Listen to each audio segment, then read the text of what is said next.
नमस्कार बंधुरा आशा करी सबाई खूब भालो आछो। शुभमिता ब्लगे सबाइके स्वागत जानाई। आज के तोमादेर साथे शेयर करब चिकेनेर एकदम नतून धरनेर एक रेसिपि। चिकेनेर এই रेसिपिटा भात होक बा रुटी परोटा जे कोनो किछुर साथे किन्तु दारुण लागे। और एकघेয়েমি चिकेनेर रेसिपि छेड़े এই रेसिपिटा बानाले किन्तु बेश स्वाद बदल हय, बाड़िर सबाई भीषण पछंद करे। तबे बंधुरा बाड़ीते अवश्यई एकबार हलेও এইভাবে চিকেনটা বানিয়ে আমায় কমেন্ট করে জানাতে ভুলো না কিন্তু রেসিপিটা তোমাদের কেমন লাগলো। তাহলে চলো বন্ধুরা রেসিপিটা দেখে নেওয়া যাক। রেসিপিটা কেউ স্কিপ করো না, স্কিপ করলে আমি কি পদ্ধতিতে রেসিপিটা বানালাম বা কী মশলার অ্যাড করলাম সেটা তোমরা মিস করে যাবে, তখন হয়তো রেসিপিটা খেতে এতটা ভালো হবে না। এখানে আমি প্রথমেই বেশ কিছুটা পরিমাণে ধনেপাতা কেটে নিয়েছি আর নিয়ে নিয়েছি বড় সাইজের দুটো টমেটোটাও কেটে নিচ্ছি।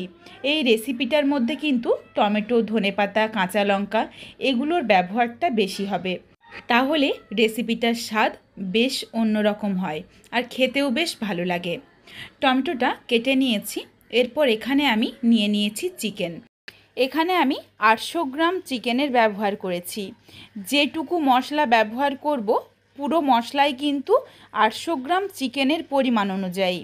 এরপর তোমরা যদি চিকেনের পরিমাণ আরও বাড়িয়ে বা কমিয়ে নাও সেই ক্ষেত্রে কিন্তু তোমাদের সমস্ত উপকরণটাই বাড়িয়ে বা কমিয়ে নিতে হবে। চিকেনের মধ্যে প্রথমে দিয়ে দিয়েছি স্বাদ অনুযায়ী লবণ, হাফ চামচ হলুদের গুঁড়ো আর অর্ধেকটা দিয়ে দিলাম পাতিলেবুর রস। এরপর চিকেনটা ভালোভাবে মেখে নিচ্ছি। এই রেসিপিটার জন্য চিকেন কিন্তু খুব বড় করে টুকরো করা যাবে না, ঠিক এই রকম একটু মাঝামাঝি করে কেটে নিতে হবে। খুব ভালোভাবে চিকেনটা মাখা হয়ে গেলে চিকেনটা প্রায় 10 থেকে 20 মিনিটের জন্য রেস্টে রেখে দেব, যাতে চিকেন থেকে বেশ কিছুটা পরিমাণে জল ছেড়ে যায়, তাহলে চিকেনটা আমাদের রান্না করতে সুবিধে হবে। এখানে আমি 800 গ্রাম চিকেনের পরিমাণ অনুযায়ী মশলা নিয়ে নিয়েছি। মশলাগুলো তোমরা একটু দেখে নাও। এখানে আমি আদা, রসুন, পেঁয়াজ, কাঁচা লঙ্কা, টমেটো, ধনেপাতা এগুলো নিয়ে নিয়েছি। এই রেসিপিটার জন্য আমি যা যা ব্যবহার করব প্রত্যেক কটা জিনিসই কিন্তু লাগবে। ধনেপাতাটাও লাগবে, টমেটোটাও লাগবে, কোনো কিছু কিন্তু বাদ হলে সেই ক্ষেত্রে কিন্তু রেসিপিটা ভালো লাগবে না। এরপর এই মশলাগুলোর মধ্যে আমি একটু তোমাদের কাঁচা লঙ্কাটা দেখিয়ে নিই। এখানে তোমরা যেমন ঝাল খাবে সেই বুঝে কাঁচা লঙ্কাটা নিয়ে নিও। এই লঙ্কাগুলো কিন্তু বেশ ঝাল রয়েছে, এই জন্য আমি এইটুকু কাঁচা লঙ্কায় নিয়েছি। আমাদের পরিবারের ঝাল যেমন খায় সেই বুঝে তোমরা নিজেদের মতো করে নেবে। এরপর এইদিকে দেখো মিক্সিং জারে নিয়ে নিলাম আদা, রসুন আর অল্প একটু পেঁয়াজ, সামান্য একটু দিয়ে দিচ্ছি ধনেপাতা আর টমেটো। এগুলোকে একদম মিহি করে বেটে নেব। এই দুইভাবে যদি মশলাগুলো ব্যবহার করা হয়, একটু বেটে আর একটু গোটা বা ভেজে, তাহলে কিন্তু সেই রেসিপির স্বাদ ও গন্ধ বেশ অনেকটা বদলে যায়। মশলাটা একদম মিহি করে বেটে বাটিতে রেখে দিলাম। এরপর ওই মিক্সিং জারের মধ্যেই আমি নিয়ে নিচ্ছি রাই সর্ষে। এখানে আমি তোমাদের আবারও বলছি 800 গ্রাম চিকেনের জন্য আমি 2 চামচ পরিমাণে রাই সর্ষে বা কালো সর্ষের ব্যবহার করেছি। এর থেকে বেশি আর দেওয়া যাবে না, তাহলে কিন্তু তেতো ভাব চলে আসবে। এর মধ্যে দিয়ে দিলাম দুটো কাঁচা লঙ্কা, অল্প একটু লবণ, সামান্য একটু জল আর হাফ চামচ পরিমাণে দিয়ে দিচ্ছি কাঁচা সর্ষের তেল। এরপর একদম মিহি করে সর্ষেটা বেটে নিচ্ছি। এইভাবে যদি একটু লবণ, কাঁচা লঙ্কা, তেল দিয়ে সর্ষেটা বাটা হয় তাহলে কিন্তু কোনোভাবেই তেতো হবে না। এরপর কড়াই বসিয়ে কড়াইটা গরম করে নিচ্ছি। কড়াইয়ের মধ্যে দিয়ে দিলাম প্রায় 2 থেকে 3 চামচ পরিমাণে সর্ষের তেল। তেলটা কিন্তু খুব ভালোভাবে গরম করব আর কড়াইটাও, যাতে সুন্দরভাবে ধোঁয়া ওঠে। বেশ দেখো ধোঁয়াটা উঠে গেছে। এরপর এখানে দিয়ে দিচ্ছি চিকেনটা। জলটা ঝরিয়ে দিলাম, জলটা ফেলে দেব। চিকেনটা দেওয়ার পর নাড়াচাড়া করে হালকা করে ভেজে নেব। শুধুমাত্র চিকেন থেকে যেটুকু জল বেরোবে এই জলটা শুকিয়ে যাওয়া অবধি। ঠিক যেভাবে আমরা মাছ ভেজে রান্নাতে ব্যবহার করি ঠিক সেভাবেই কিন্তু এই রেসিপিটার জন্য চিকেনটা ভেজে ব্যবহার করতে হবে, তাহলে খেতে সবচেয়ে বেশি ভালো লাগবে। নাড়াচাড়া করে চারিদিকে ছড়িয়ে ছড়িয়ে দেখো ভেজে নিয়েছি। চিকেনটা থেকে অল্প অল্প করে জল ছেড়েছে আর তলাতে দেখো অল্প অল্প করে ধরে যাচ্ছে। আর ভাজবো না, ভাজাটা হয়ে গেছে। এরপর চিকেনটা তুলে রাখছি। কড়াইটা আর পরিষ্কার করার দরকার নেই, এই কড়াইয়ের মধ্যেই কিন্তু রান্নাটা হয়ে যাবে। কড়াইয়ের মধ্যে দেখো বেশ কিছুটা তেল রয়ে গেছে। অল্প অল্প করে কড়াইটা আমি একটু চেঁচে নিচ্ছি, তবে এগুলো ফেলার আর দরকার নেই, তার কারণ এগুলো খুব একটা পুড়বে না আর খেতেও খারাপ লাগবে না। আবারও দিয়ে দিয়েছি অল্প পরিমাণে সর্ষের তেল। তেলটা গরম হয়ে যাওয়ার পর প্রথমেই দিয়ে দিলাম পেঁয়াজ কুচি। পেঁয়াজটা দিয়ে নাড়াচাড়া করে হালকা করে ভেজে নেব।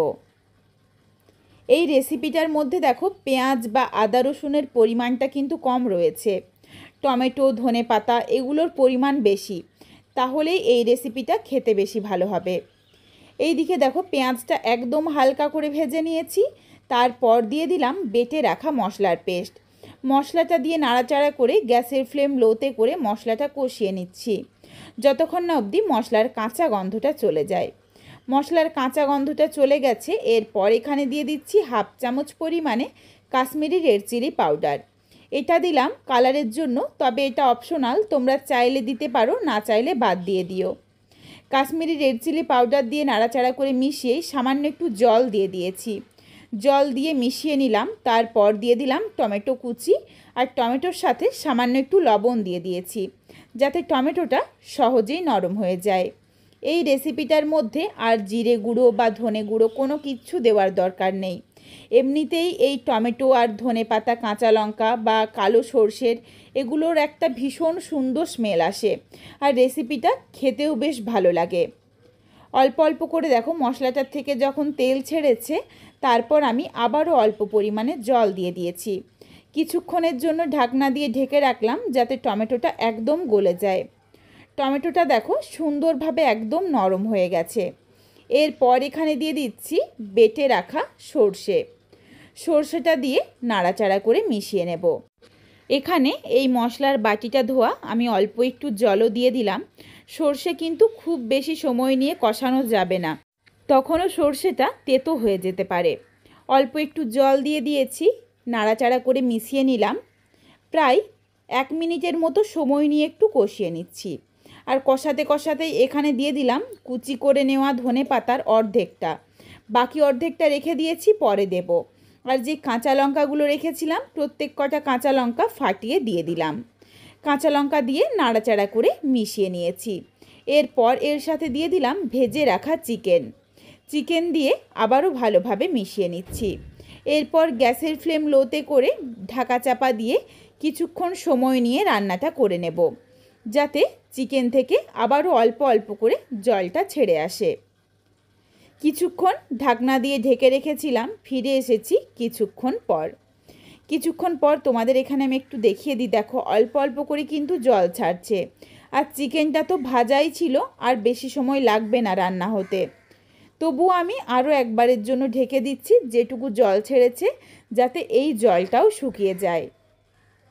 কিছুক্ষণ পর চিকেনের জল কিন্তু অনেকটা শুকিয়ে গেছে। দেখো আর খুবই সামান্য একটু জল রয়েছে। এই জলটার শুকানোর দরকার নেই, তার কারণ চিকেনটা ভেজে তোলা ছিল। এরপর এখানে আবারও আমি অল্প পরিমাণে জল দিয়ে দিলাম। এই রেসিপিটার মধ্যে কিন্তু আলুর ব্যবহার হয় না, তাহলে খেতে ভালো লাগবে না। আর এখানে খুব বেশি ঝোল করলেও কিন্তু ভালো লাগবে না। রেসিপিটা বেশ কষা কষা হলেই খেতে সবচেয়ে বেশি ভালো লাগে। দিয়ে দিচ্ছি হাফ চামচ পরিমাণে চিনি, কারণ এর সাথে লেবু টমেটোর ব্যবহার রয়েছে, তাহলে টেস্টটা ব্যালেন্স হয়ে যাবে। চিনি দিয়ে মিশিয়ে নেওয়া হয়ে গেছে। এরপর দিয়ে দিলাম বাকি যেটুকু ধনেপাতা কুচি ছিল সেটুকু দিয়ে দিলাম, যাতে শেষে এই ধনেপাতাটা দেওয়ার জন্য ভীষণ সুন্দর একটা ধনেপাতার গন্ধ থাকে। ঠিক এইভাবে বারবার করে ধনেপাতাটা ব্যবহার করতে হবে, তাহলে সুন্দর একটা স্মেল চলে আসবে। রেসিপিটা দেখো একদম প্রায় রেডি হয়ে এসেছে। আমি এরপর রেসিপিটা নাবিয়ে নেব। নাবিয়ে নেওয়ার আগে এখানে দিয়ে দিচ্ছি 1 চামচ পরিমাণে কাঁচা সর্ষের তেল।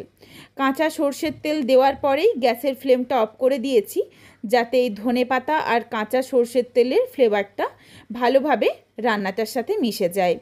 5 মিনিটের জন্য ঢাকনাটা দিয়ে ঢেকে রাখলাম। 5 মিনিট পর এরপর দেখো রেসিপিটা নাবিয়ে নিচ্ছি। এটা কিন্তু ঠান্ডা হয়ে গেলে যেটুকু গ্রেভি রয়েছে মনে হচ্ছে এটাও কিন্তু শুকিয়ে যাবে। এরপর দেখো রেসিপিটা দেখতে কতটা লোভনীয় হয়েছে। একবার তোমরা এইভাবে চিকেনটা বানিয়ে গরম ভাত হোক বা রুটি পরোটার সাথে খেয়ে দেখো।